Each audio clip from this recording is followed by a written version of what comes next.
అందరికీ వందనాలండి. ఈ దినం మనము కీర్తన గ్రంథము 19వ అధ్యాయము ధ్యానం చేసుకుందాం. ఈ వాక్య భాగము ద్వారా దేవుని చిత్తానుసారముగా మనము నడుచుకొనవచ్చు అన్నది మనము తెలుసుకోవచ్చండి.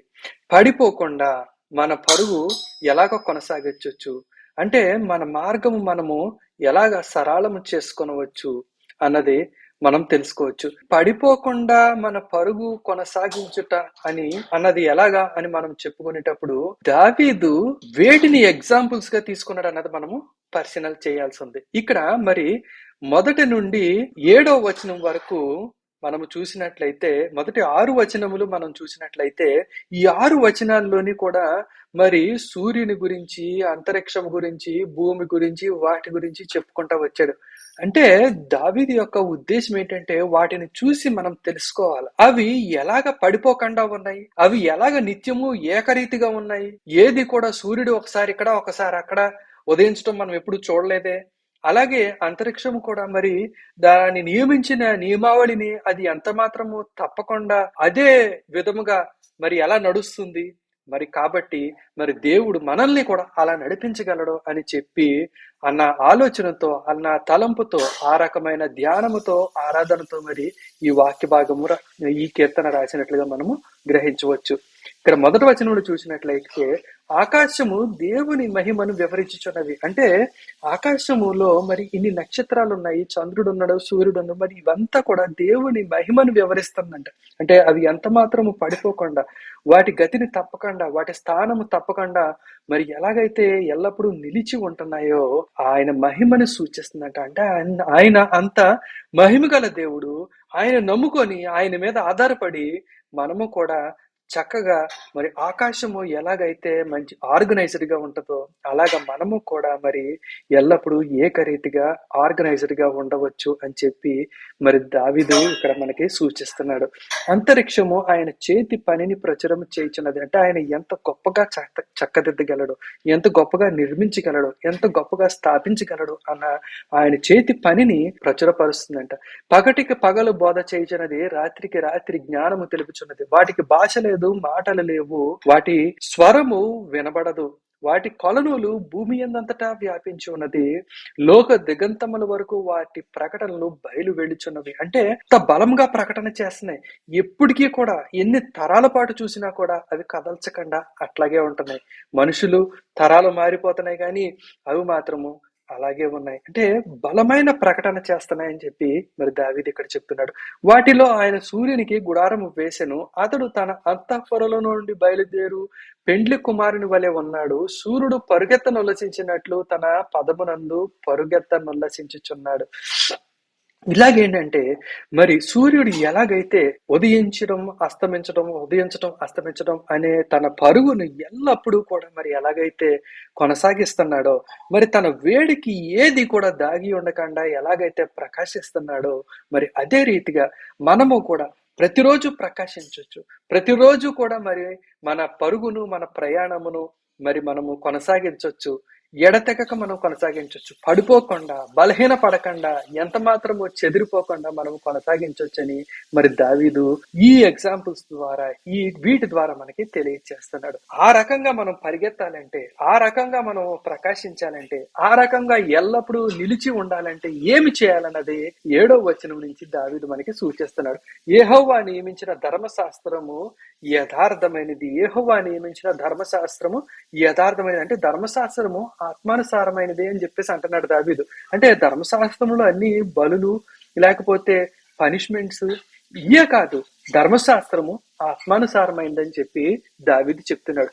యెహోవా నియమించిన ధర్మశాస్త్రము యథార్థమైనది. ఇక్కడ ధర్మశాస్త్రము అన్న పదమును గనక మనము జాగ్రత్తగా పరిశీలించినట్లయితే, శాస్త్రము అంటే సైన్స్ అని అర్థం, అలాగే ధర్మము అంటే ప్రిన్సిపుల్ అని అర్థం. అంటే ఏదన్నా ఒక పనిని ఎలాగ చేయాలి, ఏదన్నా ఒక దాన్ని ఎలాగా మనం చేయాలన్న దానికి కొన్ని ప్రిన్సిపల్స్ పెట్టుకుంటాం. అలాగే మరి ధర్మశాస్త్రము అంటే ఒక పనిని ఎలా చేయాలన్న దాని గురించి చెప్పే సైన్స్ అని మనము అర్థం చేసుకోవచ్చు. అంటే యెహోవా నియమించిన ధర్మశాస్త్రము యథార్థమైనది. అంటే అది నిజముగా ఏ పని ఎలా చేయాలో తెలియచేసే ఒక సైన్స్ పుస్తకం లాంటిది.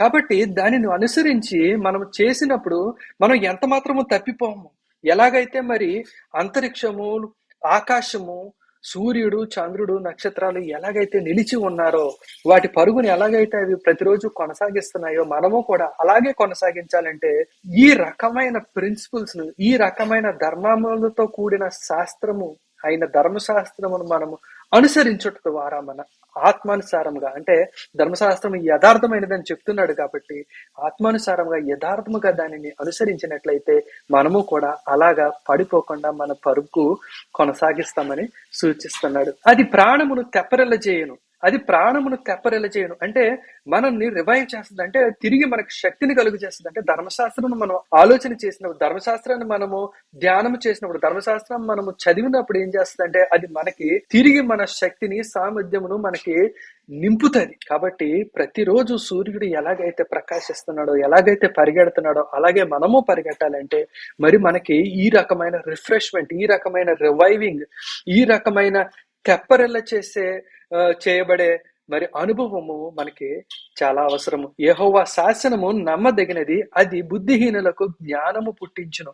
బుద్ధిహీనులకు జ్ఞానము పుట్టిస్తుందంట. అంటే ఏది యెహోవా శాసనం అంటే మనకి మరి ధర్మశాస్త్రంలో అన్ని శాసనాలు, నియమాలు, నిబంధనలు లేకపోతే ఆజ్ఞలు ఉన్నాయని చెప్పేసి మనం అనుకుంటాం. కానీ వాటిని ధ్యానించడం ద్వారా మనకి ఏం కలుగుతుంది అంటే బుద్ధి కలుగుతుంది. అంటే ఏం ఉన్నాయి, వేటిని ఎలాగ చేయాలి అన్నది మనకి కలుగుతుంది. జ్ఞానము పుట్టించును, అది మనకి జ్ఞానమును పుట్టిస్తుంది. జ్ఞానము అంటే యెహోవా యందు భయభక్తులు కలిగి ఉంటుంటే ఆ జ్ఞానమునకు మూలము అని చెప్పి మరి సొలొమోను మహారాజు మరి సామెతల గ్రంథంలో చెప్తాడు. అంటే ధర్మశాస్త్రమును ధ్యానించడం ద్వారా దేవుడు ఉన్నాడు, దేవుడు ఈ రకంగా నియమించాడు, దేవుడు ఈ రకంగా సృష్టిని చేశాడు, మనము దానిని అనుసరించి అనుగుణంగా మన జీవన శైలి, మన జీవన విధానము, మన మార్గములు ఇవన్నీ కూడా ఉండాలి, మన నిర్ణయాలు అన్ని కూడా ఉండాలా అని చెప్పి అటువంటి జ్ఞానము యెహోవా ఉన్నాడు అనే భయభక్తులు మనకి కలుగ చేస్తుంది. అది బుద్ధిహీనులకు జ్ఞానము పుట్టించును. యెహోవా ఉపదేశము నిర్దోషమైనది, యెహోవా ఉపదేశము నిర్దోషమైనది, అవి హృదయమును సంతోషపరచును. యెహోవా ఏర్పరిచిన ధర్మము నిర్మలమైనది, అది కన్నులకు వెలుగునిచ్చును.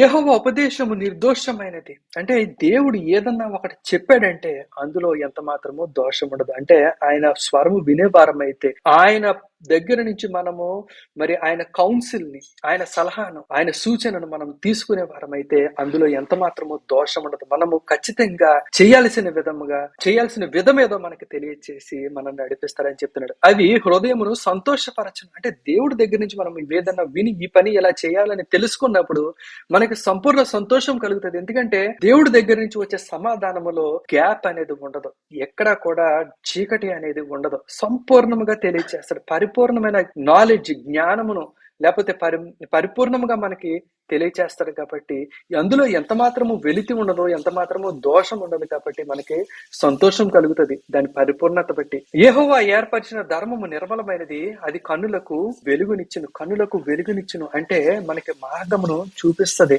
మనల్ని హోప్ఫుల్ గా చేస్తుంది. మనము ఆయన వెలుగును చూస్తాం అంతే తప్పించి చీకటిని, నిరాశను, నిస్పృహను, ఏమి చేయాలో తెలియని తనమును, కన్ఫ్యూజన్ ని మనము ఎంత మాత్రము కూడా చూడమని చెప్తున్నాడు.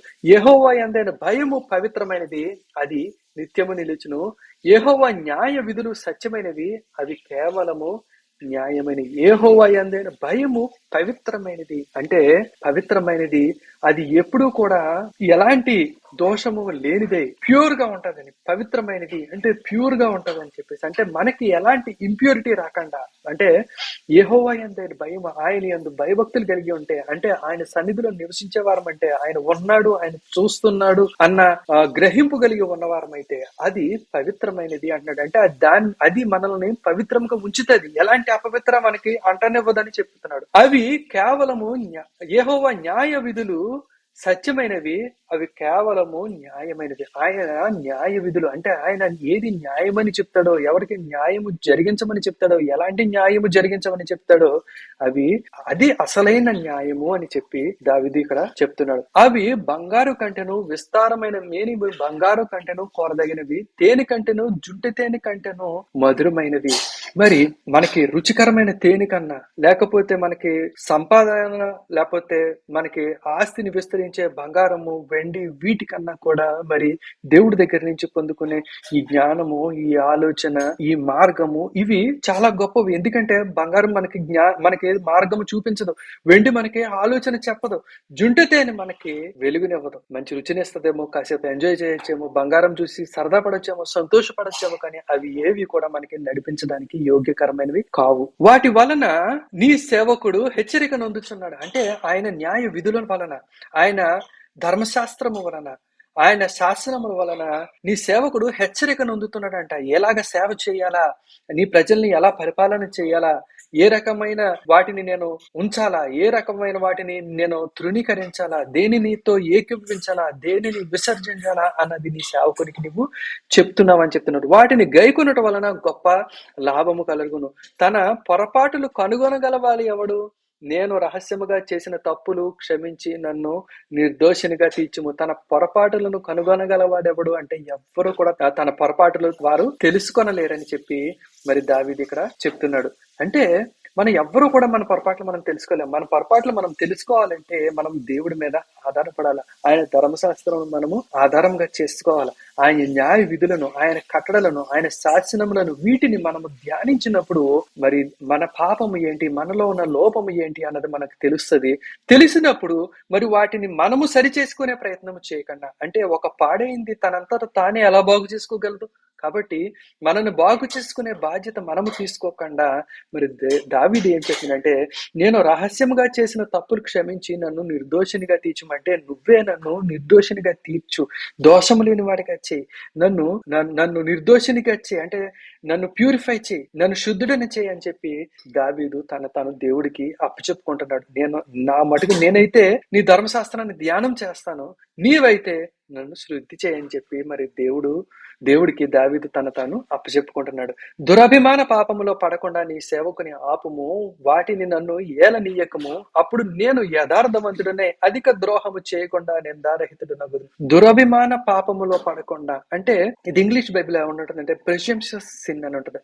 దురభిమాన పాపము అంటే ముందే తలంచుకొని ప్లాన్డ్ గా ప్రిపేర్డ్ గా చేసే పాపం ఏదైతే ఉందో అలాంటి వాటిలో పడకుండా, అట్లాంటి ఆలోచనలు, అలాంటి ప్యాటర్న్స్, అలాంటి ఇంక్లినేషన్స్ అంటే అలాంటి ఉద్దేశములు నాలో నుంచి తీసివే. దురాభిమాన పాపములో పడకుండా నీ సేవకుని ఆపుము అంటే అట్లాంటి మార్గములోకి అసలు పోనవకనను, వాటిని నన్ను ఏలనీయకము అంటే అవి నన్ను లాగేసే విధంగా, వాటికి నేను లోబడిపోయే విధంగా వాటిని ఎప్పుడు కూడా నాకన్నా బలంగా ఉండనీయకు. నన్ను ఎప్పుడు కూడా వాటికంటే బలంగా ఉండి నేను వాటిని ఏలల తప్పించి అవి నన్ను ఎంత మాత్రము ఏలకుండా నన్ను బలపరచు అని చెప్పిన. అప్పుడు నేను యథార్థవంతుడనై అధిక ద్రోహము చేయకుండా నిందారహితుడనగుదును.